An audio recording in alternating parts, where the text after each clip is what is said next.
and welcome back to another episode of Cheers to a Savvy Home. I'm sorry I'm a few minutes late and it may be a little loud over here. So on Friday, my husband and I decided to book a cruise. Last minute, we jumped on a ship on Sunday, and today we're in Nassau, Bahamas. We just jumped off the ship for a little while and got back, and the weather is gorgeous. I am totally soaking in every minute of it because it is just, I'm not looking forward to going home to the weather. Not that it's been horrible up there, but I definitely am enjoying this 80-degree weather in this beautiful blue see-through water, absolutely. But I definitely want to get back here, and I want to still have my house hunting episode. So, here we go. So if home ownership, I'm gonna actually put you back down over here. It's a little easier to talk. So if home ownership and house hunting has been on your mind lately, you really don't want to miss any of these videos. So today is week 3, which means you're pre-approved. You're officially ready to start the house hunting process. If you missed week 1 and 2, you can go back through Facebook or Instagram channel, the channels on Instagram, and pull them up and take a look at them, because I do have them on there. But today I'm going to walk you through how to set up your custom home search and share a few things you need to know about the house hunting process. So I would say normally fill up your coffee cup, water bottle, or wine glass for today's mini lesson. I literally just finished my cocktail, so I'm not going to fill anything today. I think I'm good, but please go right ahead.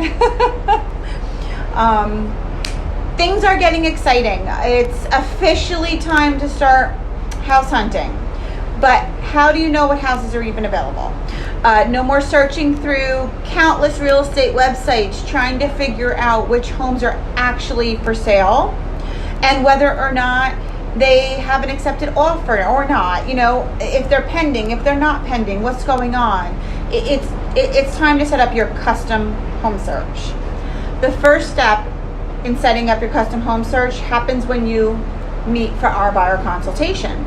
This is when we'll dig deep into all the fun stuff, like the features you'd like to have or love to have in your house, the ideal location, your must-haves, all that great stuff. We'll also talk about deal breakers and prioritize what's most important to you in our new home, so we can narrow down your house hunting criteria and get rid of anything that might overwhelm you, stuff that you don't need to see. I'll ask you questions like, what's your favorite room in your current home? What is a space you'd love to have? How long do you see yourself living in the home? Well, I want you to learn as much about what goes on with the homes, as much as possible, because then this way might help you understand what you're looking for. So then this way I can help guide you through the process and make sure you end up with the house you absolutely love. Next, I'll create a custom home search for you. It's based on all the criteria we talk about, including specific details such as square footage, the size, bedrooms, bathrooms, whether a garage is a deal breaker or not, a pool, the whole situation, and obviously, of course, location. When I create the custom search, you'll be set up to receive an email with a link to any brand new homes that just hit the market. They'll come up, you'll get them every day, anything that just hits the market. You'll also get existing listings that match your criteria, that maybe there was a price change on it, or an open house is set up, or something along, anything along those lines. It can be set up so it all goes to your email every time. Like, I usually set up once a day. It's usually at night, and at night everything that went on the market that day that actually falls under your criteria will go there, within reason. Depending on the market and how broad or how narrow your search is, I can help recommend some great choices. Some buyers will even have me filter through the listings first to eliminate any homes that don't need your needs outside of the perimeters that are included as options when setting up the search. So again, this is all up to you, and we can discuss all of this at our buyer consultation. The home search filters will help you eliminate the major deal breakers and include the major must-haves. So you say to me, Christine, I have to at least have a 1-car garage. However, all I need is 3 bedrooms. So I can set that up. So you're going to see everything that's at least 3 bedrooms, but you're not going to see anything that doesn't at least have a 1-car garage. And that's important. That's important to know. And then therefore you know what's out there. The custom home search will keep you on track to find the right house for your lifestyle instead of making you feel overwhelmed in sites like Zillow, where sometimes it's a little hard to understand what's going on. Okay, what you're going to need to know about the house hunting process. Once your search is set up, you'll be able to see which homes are currently on the market that match the criteria we selected, and from here you'll look through and determine if any of these are worth taking a look at. When you find a house you want to see, here's what you need to know. Typically, if the house is owner occupied, we'll need at least overnight notice to schedule a private viewing. Sometimes other arrangements can be made, but rule of thumb, 24 hours. When we schedule the showing, we can block off an hour of time to see it. If you're seeing multiple houses, we probably won't spend an hour at the house or at each house that we're going to. But we can always circle back and look at it for a second time if it stood out and that you wanted to see it again for decision reasons.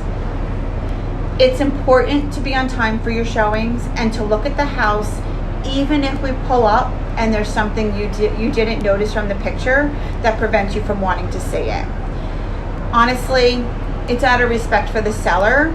They go really out of their way normally to make the house in tip-top condition and clean it, and then most of the time they leave the home purposely just so we can come in and really take a look at what the home looks like. So we really want to do that, and at least this way you can let me know what you didn't like about it or what the situation was, and I can let the listing agent know so they can tell the sellers. We're also going to want to keep our conversation about our thoughts of the home outside of the house. Whether you're head over heels for it because of that gorgeous open concept that everybody wants now, or you can't believe the condition the house is in, we don't want to talk about this while we're inside the house. So we're in 2020, you know what that means. You have no idea how many homes have cameras in them. And I'm telling you, the sellers are watching and they're listening. I have been through many situations where we were talking about something with the ceiling and I got a random text message from the listing agent. Hey, just so you know, the ceiling in the dining room where that spot is used to be a chandelier, not a water stain. Clearly, they're listening. So we want to keep our thoughts outside. Also, if you love the home, we want to do that too, because we want to be able to discuss what we want to do to make sure you get the best deal possible. And we don't want the seller thinking they love the home so much, they're going to take it no matter what number we tell them we're not going to go lower at. So remember that. We can always swing by the coffee shop and talk after the showings and talk about it. We can talk outside of the home, anything along those lines, and definitely get any of your major questions answered and go from there. Lastly, I always recommend keeping our house hunting max at 5 showings a day. Sometimes I'll push it to 7, but 5 is the best. It's overwhelming. You get in past 5 and then everything starts to blur together. I try to give you all the sheets, the MLS sheets that show you for each home. And when I give them to you, I recommend, listen, when we walk out of this house and you get into your car, make your notes, write on the papers. write on the papers. This way, later you can say, oh wait, that was the house with the great bathroom, and that was the house that had a very tiny backyard, to help you understand, wait, which one was that? It'll help. Okay, so now you're wondering probably, well, what's next? What happens when you find the one? Well, the house that you're probably mentally arranging your furniture in and dreaming up Pinterest boards in for every room, that's what I'm talking about in the next 2 weeks, in the next weeks. So make sure you mark your calendar.